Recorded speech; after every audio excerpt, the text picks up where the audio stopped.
Seorang pemuda mengikuti tes bakat Kaup.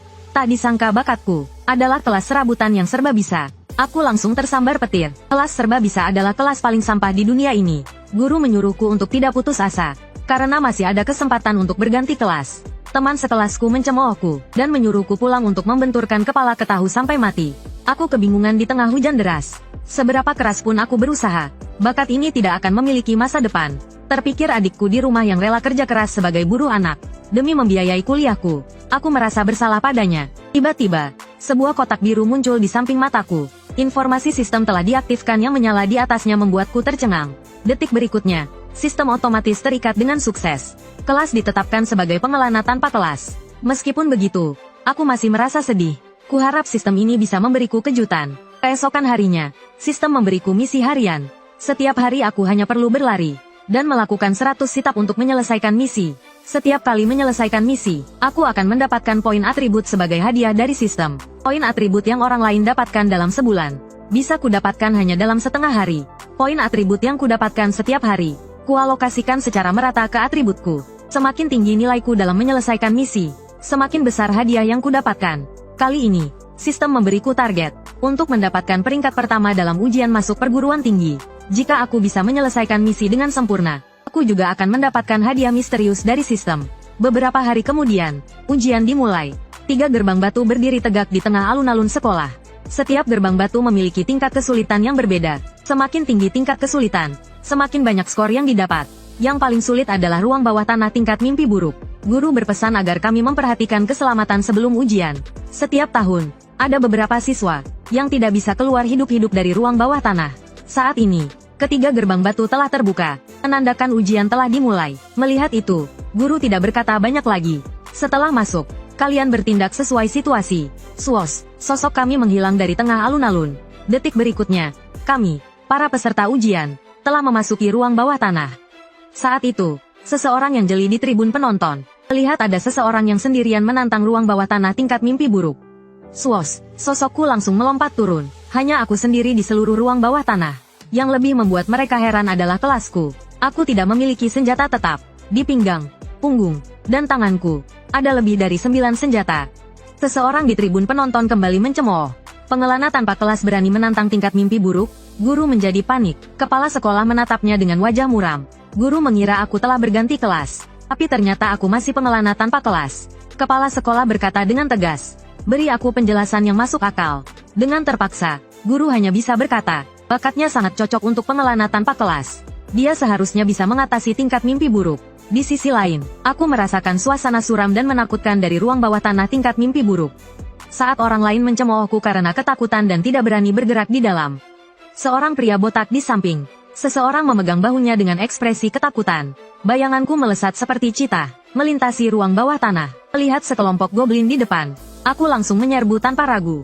Para goblin juga bergegas ke arahku. Aku mengeluarkan senjata pertamaku, tongkat sihir, dari pinggangku, dan mengarahkannya ke goblin di depan, lalu meluncurkan skill dasar penyihir. Asteris Boom, goblin itu meledak menjadi debu. Hanya dengan satu serangan, lebih dari 90% goblin tewas. Penonton di tribun tercengang. Kekuatan sihir ini lebih dahsyat daripada penyihir profesional. Seseorang menyadari aku tidak menggunakan tongkat sihir, melainkan senjata morph. Asteris Swish. Sebuah pedang panjang muncul di tanganku, dan aku mengaktifkan skill dasar pendekar pedang. Asteris tapak angin Asteris. Dalam sekejap, aku mengiris arteri goblin. Aku berbalik lagi dan berada di belakang goblin lain. Goblin itu kutebas pinggangnya hingga terbelah dua. Goblin yang tersisa ketakutan dan tidak berani bergerak. Jika musuh tidak bergerak, aku yang akan bergerak. Mengaktifkan skill dasar pendekar sihir. Asteris api angin Asteris. Tubuhku melesat seperti kilat melewati mereka. Sesaat kemudian, kelima goblin juga terbelah dua. Kepala sekolah menyadari ada yang tidak beres. Kekuatan skill anak ini jelas terlalu tinggi. Dia menduga aku telah membangkitkan semacam bakat. Tapi sayang sekali, skill dasar hanya bisa ditingkatkan ke kualitas C+. Kelas ini tidak akan cukup untuk nanti. Dua guru di belakang juga mengatakan aku tidak layak dilatih. Di sisi lain, aku telah melewati level pertama ruang bawah tanah. Dan tiba di level kedua. Aku pernah mempelajari datanya di sekolah. Goblin di level kedua sangat sulit dihadapi. Begitu aku membuka pintu, para goblin di bawah menatapku. Sekilas, terlihat pasukan goblin yang sangat banyak. Kira-kira ada 1000 goblin. Aku menyipitkan mata kiriku dan mengaktifkan skill umum. Asteris identifikasi Asteris. Di bawah ada Centurion Goblin level 14. Ksatria Goblin level 13. Centurion Goblin memberi perintah untuk menyerang dan mengepungku. Goblin Saman memberikan buff kepada Goblin Ksatria. Di barisan belakang, ada juga Goblin penyihir yang sedang merapal mantra. Aku mencibir, tak kusangka monster juga bisa bekerja sama. Tapi aku tidak akan membiarkan kalian berhasil. Aku mengayunkan tanganku. Skill dasar Priest. Asteris Sinar Terang. Diaktifkan. Seluruh ruang bawah tanah. Kecuali aku. Semua monster menjadi buta. Cahaya yang kuat membakar retina mereka. Saat mereka pulih, aku sudah menodongkan pisau ke leher mereka. Yang pertama harus diatasi adalah Centurion Goblin. Asteris Swish. Asteris. Satu tebasan di tenggorokan mengakhiri hidup Goblin itu. Pada saat yang sama, aku dikepung oleh banyak Goblin. Segerombolan Goblin menyerang dari belakangku. Aku melangkah maju tanpa rasa takut. Skill dasar Assassin. Asteris Bunshin. Diaktifkan. Dari belakangku, muncul aku yang lain. Asteris tusukan jantung. Kemampuan Bunshin terbatas. Hanya bisa mengalahkan Goblin level rendah. Meskipun terbatas, Bunshinku membunuh hampir 200 Goblin. Seekor Goblin merah meraung. Otot-otot di seluruh tubuhnya membesar 4 hingga 5 kali lipat. Ku meliriknya. Luar biasa. Pantas saja dia seorang bos. Dia bahkan bisa memasuki mode mengamuk. Sambil berkata, si bos Goblin kecil menerjang ke arahku. Aku melompat untuk menghindari serangannya.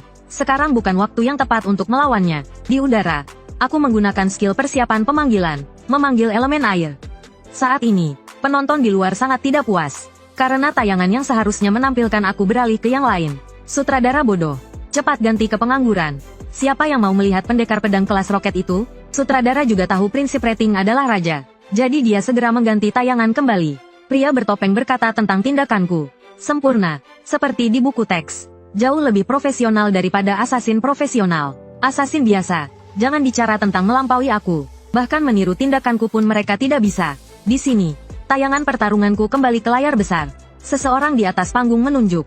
Melihat sosokku sedang bertarung melawan bos Centurion. Sekarang adalah pertarungan paling seru. Pengangguran melawan bos Centurion sendirian. Centurion menerjang ke arahku. Ku segera mengangkat tangan kiriku dan melemparkan senjata rahasia. Saat kakinya mendarat, aku memasang jebakan kecil untuk menjeratnya selama 2 detik.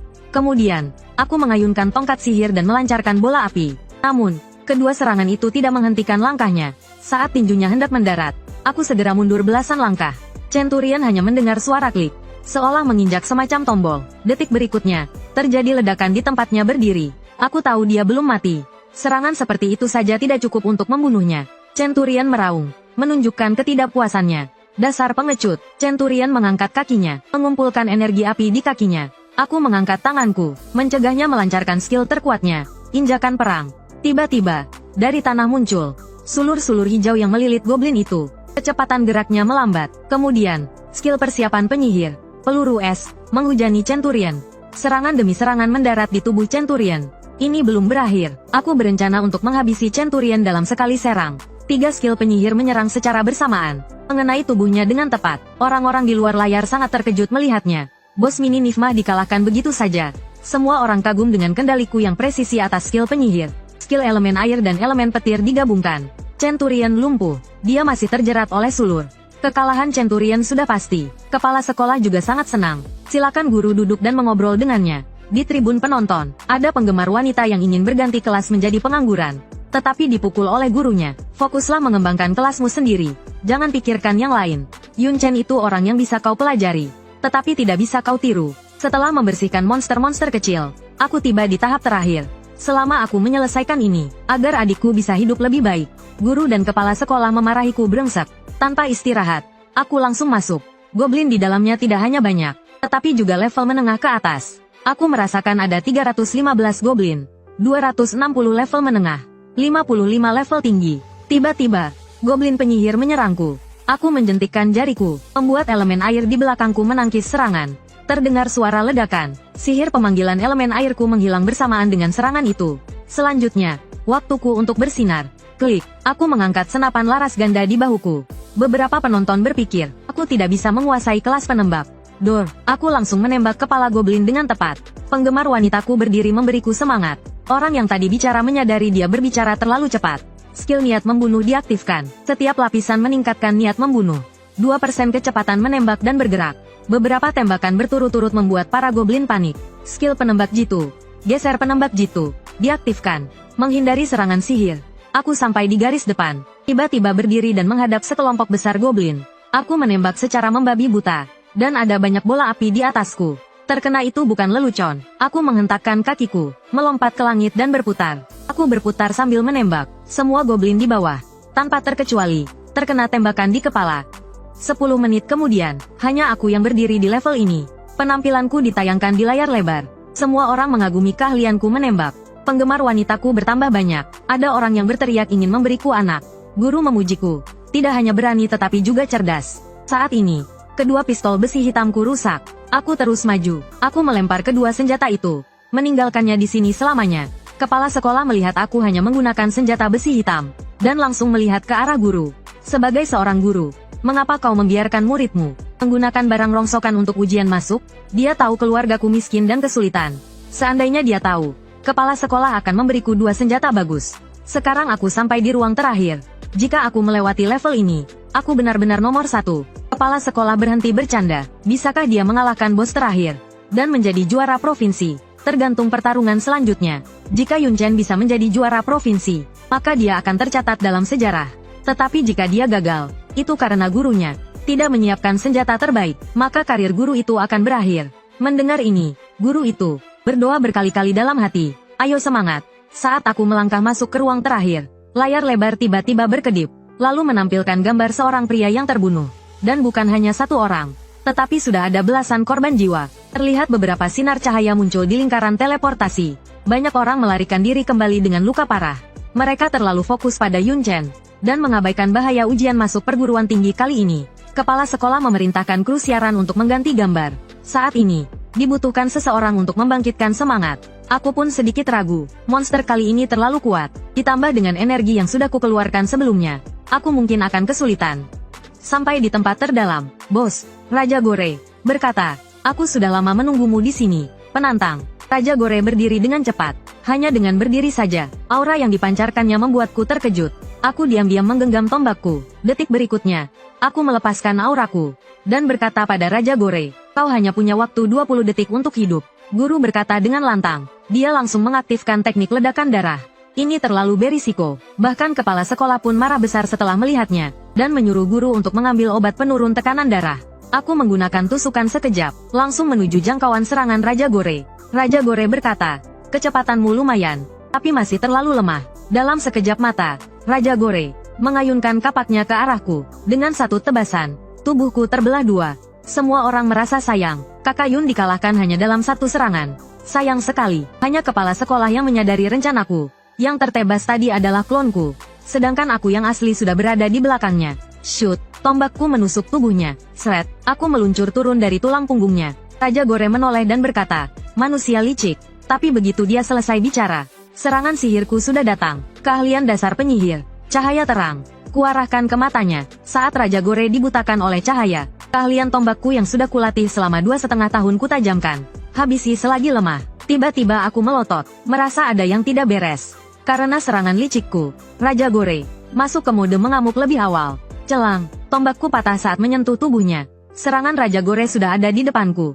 Boom, tanah tempatku berdiri meledak, menimbulkan banyak debu. Aku mundur, dan menggunakan keahlian dasar, Lilith. Waktu ledakan darah hampir habis. Tersisa 13 detik. Jika terus begini, aku pasti kalah. Di layar lebar, semua orang menatapku dengan cemas. Kepala sekolah melirik guru dengan tajam. Hal yang paling tidak seharusnya muncul dalam pertarungan ini adalah senjata sampah tingkat besi hitam. Jika Yun Chen mati, kau yang bertanggung jawab sepenuhnya. Aku tidak bisa terus membuang waktu. Harus cepat selesai. Aku mengaktifkan keahlian dasar penjelajah, persepsi kelemahan.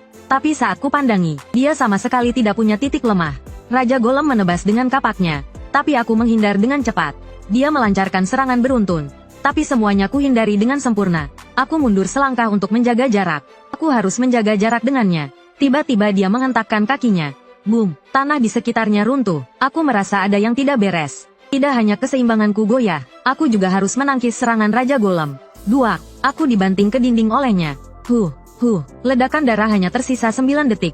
Para penggemar di luar arena sangat khawatir.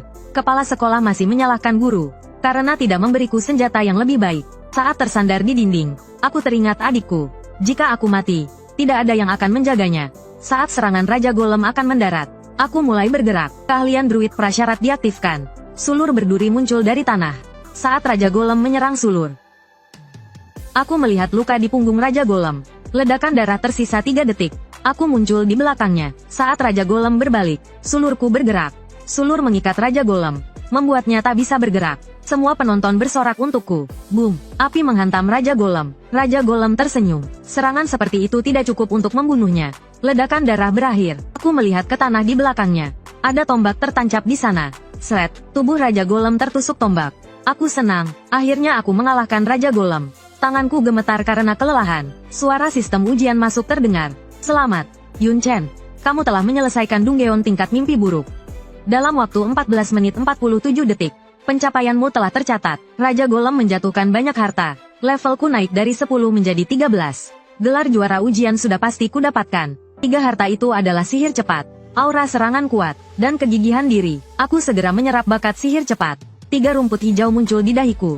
Aku juga mendapatkan pelindung bahu, ikat pinggang, pelindung bahu hutan hijau, dan sarung tinju pelindung bahu hutan hijau. Setelah semuanya siap, aku bersiap untuk teleport keluar. Saat aku keluar, kulihat banyak guru dan murid menontonku. Tak terkalahkan, mereka semua berteriak bersamaan. Dewa Yun tak terkalahkan, idola semua orang. Aku sampai bingung, apa aku jadi terkenal hanya karena ikut ujian? Dekan dan guru mengajakku berfoto bersama. Kepala sekolah bahkan mengantar aku pulang dengan Rolls Royce pribadinya. Murid lain tercengang melihatnya. Mereka belum pernah melihat murid diperlakukan seperti ini. Kepala sekolah menyuruhku istirahat di rumah. Nanti aku dikabari kalau hasilnya sudah keluar. Setelah aku pergi, kepala sekolah menerima telepon dari dinas pendidikan. Kepala sekolah berkata dengan tenang, rubah-rubah tua ini lebih cepat dari yang kukira. Malam itu juga aku bergegas pulang ke rumah. Saat makan malam, aku memberitahu adikku bahwa aku lulus ujian dan menjadi juara pertama. Adikku sangat gembira sampai tak bisa berkata-kata. Aku mencubit hidungnya dengan penuh kasih sayang dan berkata, mulai sekarang kita bisa makan enak setiap hari, dan tinggal di rumah besar. 5 hari kemudian, aku kembali ke Chang untuk menyelesaikan tugas harian sistem. Selama 5 hari itu, aku mengumpulkan banyak poin keterampilan.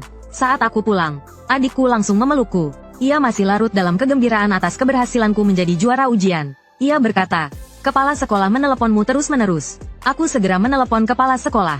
Tapi sebelum aku sempat bicara, kepala sekolah berteriak keras, hampir memecahkan gendang telingaku. Aku berkata kepada adikku, bagian penerimaan mahasiswa baru sudah datang. Kepala sekolah memintaku untuk datang memilih universitas. Siang harinya, aku menyamar dan pergi ke sekolah. Berita tentangku tersebar di seluruh sekolah.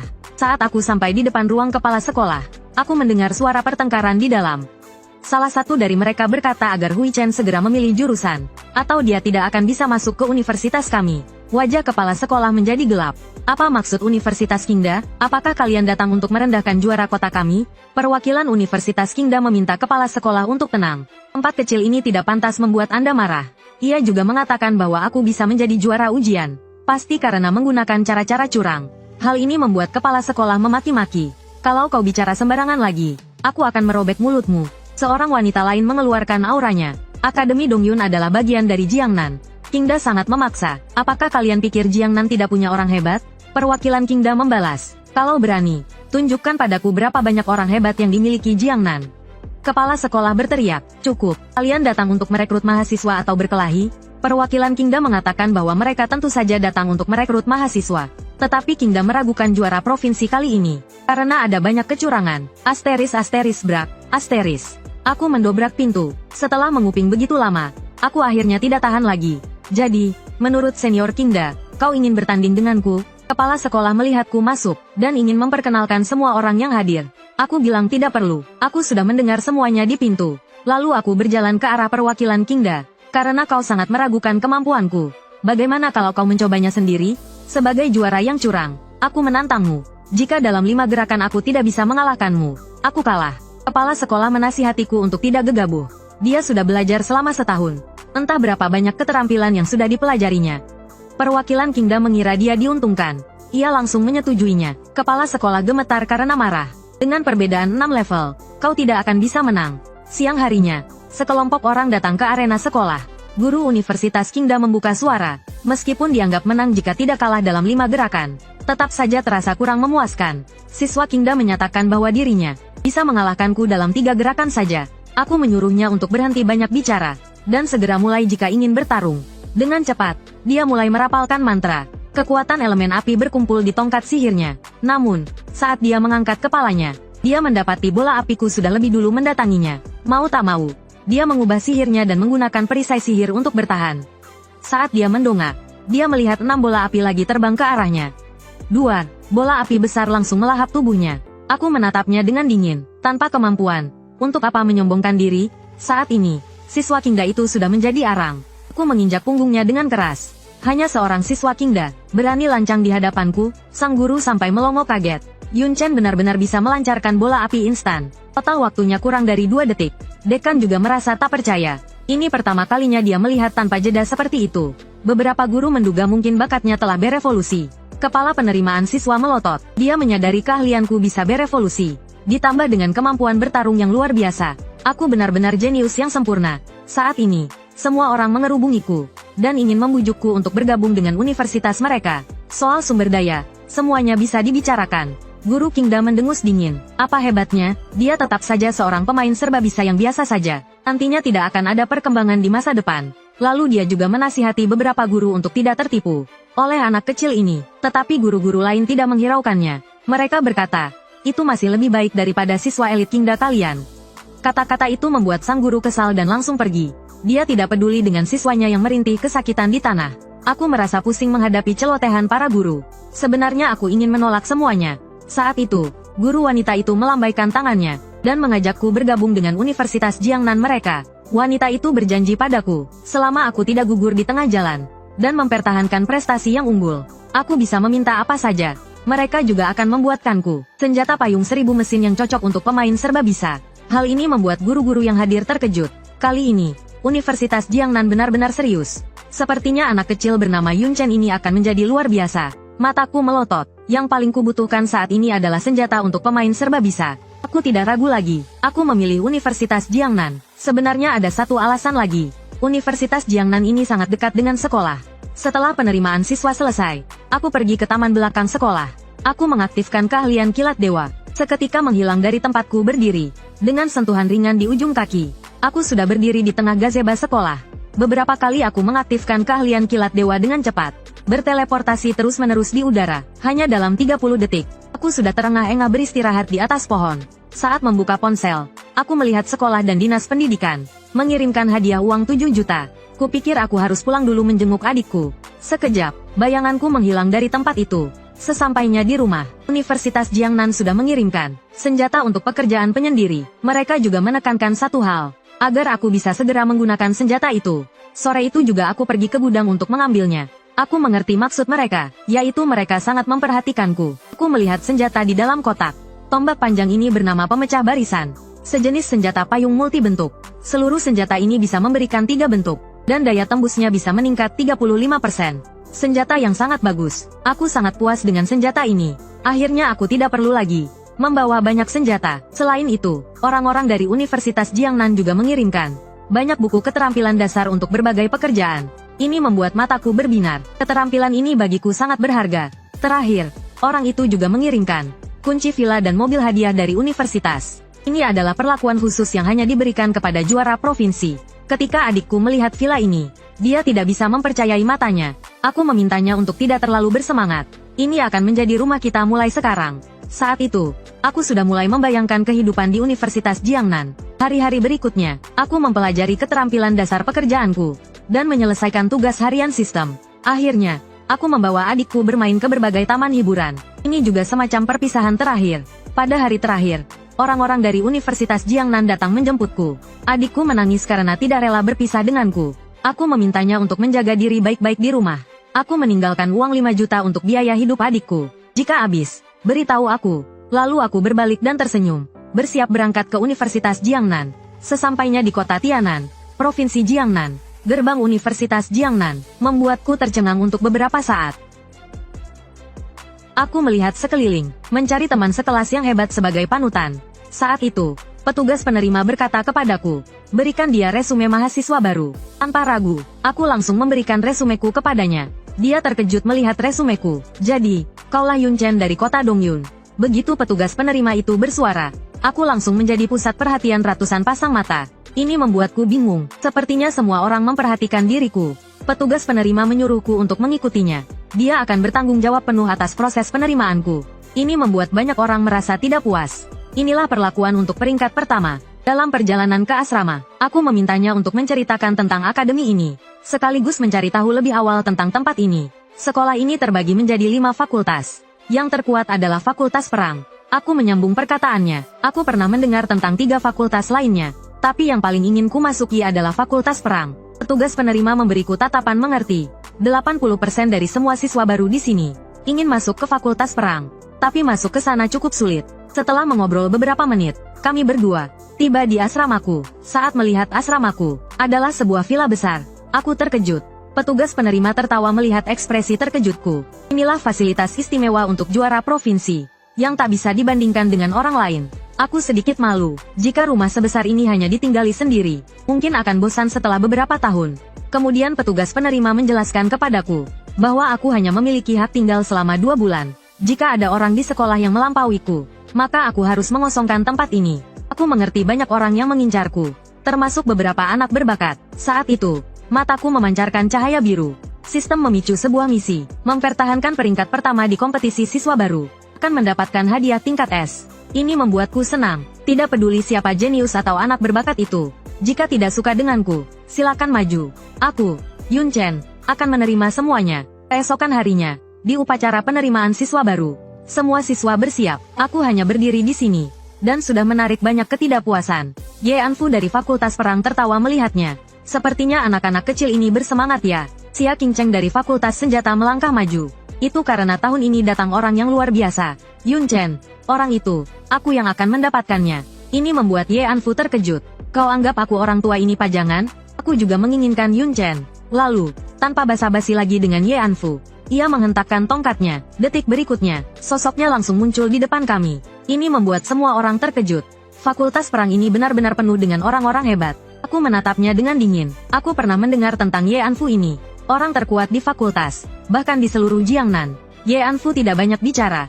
Ia meminta semua siswa untuk tenang. Pukul 2 siang, semuanya berkumpul di lapangan Nanyun. Ini membuat semua orang sangat bersemangat. Akhirnya mereka bisa menunjukkan kemampuan mereka di sore hari. Pukul 2 siang tiba, semua orang tiba di tempat berkumpul. Di depan mereka ada 3 gerbang batu menuju ruang bawah tanah. Semua orang yang hadir tidak asing dengan ini. Lagi pula, mereka menggunakan ini untuk menentukan nilai ujian masuk. Seseorang berteriak di antara kerumunan. Dia ingin menginjak-injakku. Dugaanku benar, sebagian besar orang di sini sudah mengincarku. Tapi ini kesempatan bagus untuk melihat para jenius dari berbagai daerah. Penilai mengumumkan bahwa ramuan pemulihan dapat digunakan, dan tidak ada batasan penggunaan. Gerbang terbuka dengan cepat. Kekuatan teleportasi menyebar keluar pintu. Guru memberi isyarat dengan tangannya. Semua orang, bersiaplah untuk masuk ke Dunggeon. Hati-hati, berikutnya, aku muncul di dalam Dunggeon. Begitu masuk, aku tak sabar untuk bertarung. Aku melesat ke depan. Kepala sekolah melihat layar besar. Kualitas siswa baru tahun ini sangat tinggi. Seorang macinis peringkat 653, bisa solo Dunggeon Nifmah tanpa masalah. Ada juga yang hanya seorang Pries, tapi memilih untuk solo Dunggeon Nifmah. Ini membuat guru mengumpat, si bodoh itu idiot, seorang penyembuh berani solo Dunggeon. Lalu berikutnya, para guru melihat monster menelan Pries tadi. Ini membuat Xia Qingcheng sangat kesal. Tidak punya kemampuan, masih saja sok jago. Ia segera meminta staf untuk menampilkan Cheng Chen. Lalu, saat guru melihat layar besarku, mereka tercengang. Semua monster sudah kuhancurkan berkeping-keping. Para guru hampir melompat dari kursi mereka. Ini sudah memecahkan rekor Dunggeon. Mereka segera berkata, tubuh monster-monster itu hangus seperti arang. Dan ork-ork itu juga terpotong-potong. Kakek tua itu langsung menduga aku menggunakan kombinasi elemen angin dan api untuk menghasilkan critical damage. Lalu aku tiba di ruangan kedua sarang troll. Begitu tiba, aku menginjak rawa. Aku segera menusukkan tongkatku ke rawa. Asteris boom, fireball meledak. Aku mundur memanfaatkan ledakan itu.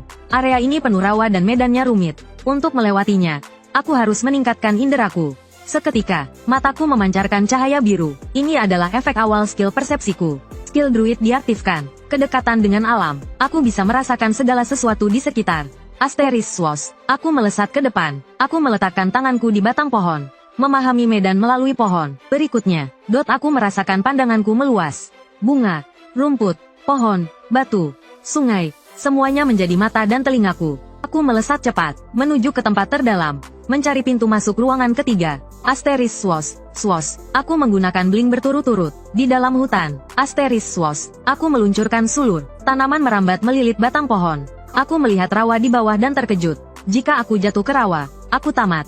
Untungnya, tanaman merambat dan pohon cukup kuat untuk membuatku mendarat dengan aman.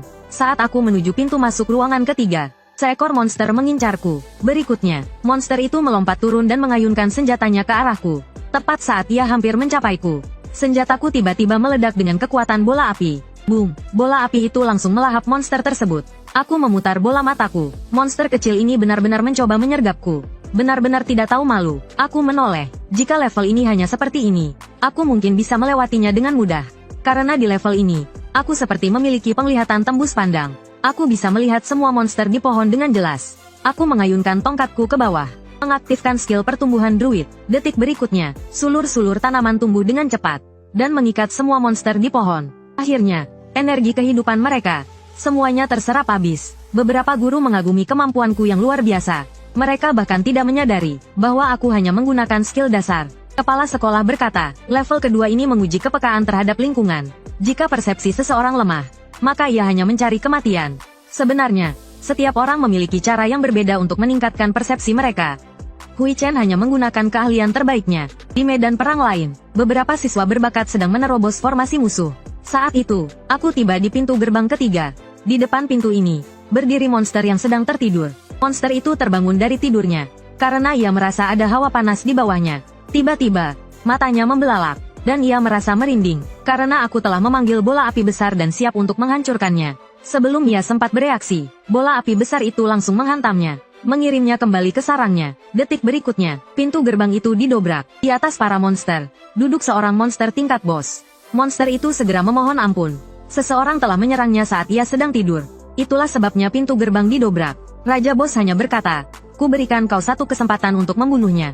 Jika tidak, kau yang mati." Menerima perintah, monster itu bersiap untuk bertarung denganku. Saat itu, aku juga tiba di sana. Dia tidak perlu mencariku. Aku datang sendiri. Swos, aku dengan cepat mengubah bentuk tombakku. Selas, aku menghujamkan 3 tikaman ke punggungnya. Raksasa itu dikalahkan oleh satu seranganku. Seperti mayat, ia terbaring tak bergerak di tanah. Bos monster meraung, "Manusia sialan, berani-beraninya membunuh anak buahnya di depannya." Seketika, 7 atau 8 sosok mengepungku. Aku berkata dengan angkuh,